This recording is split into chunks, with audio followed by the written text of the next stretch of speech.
Europe 1, il est 20h06. La mobilisation se poursuit en Iran. Et elle prend même de l'ampleur malgré une violente répression de la part du régime de Téhéran.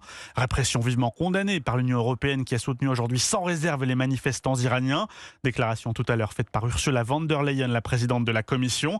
Et c'est dans ce contexte que Reza Pahlavi, fils du Shah déchu et figure de l'opposition en exil, appelle les Iraniens à poursuivre la lutte. Wilfried de Villers.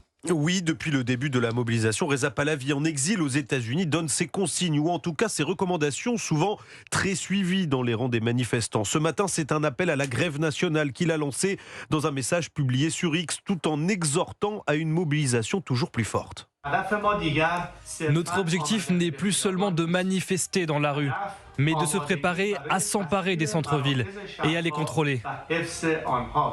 Prendre les centres-villes dans une stratégie de blocus pour contrer la répression menée notamment par les gardiens de la révolution et la milice civile. C'est dans ce contexte que Donald Trump menace l'Iran d'une riposte sévère en cas de répression sanglante, des menaces américaines contre-productives, selon l'activiste en exil Sarah Safari, membre de l'association Femmes Azadi. La seule chose dont les Iraniens ne veulent pas, c'est une intervention militaire, parce qu'on nous l'a démontré pendant la guerre des 12 jours au mois de juin.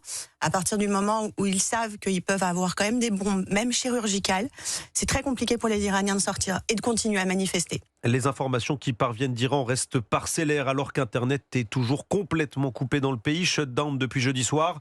On sait tout de même que des milliers de personnes étaient rassemblées dans les rues de Téhéran. Ce soir encore, des manifestants ont incendié un bâtiment du gouvernement à Karaj, quatrième ville du pays et l'une de celles où la contestation est la plus forte. Wilfried de Villers pour Europe 1.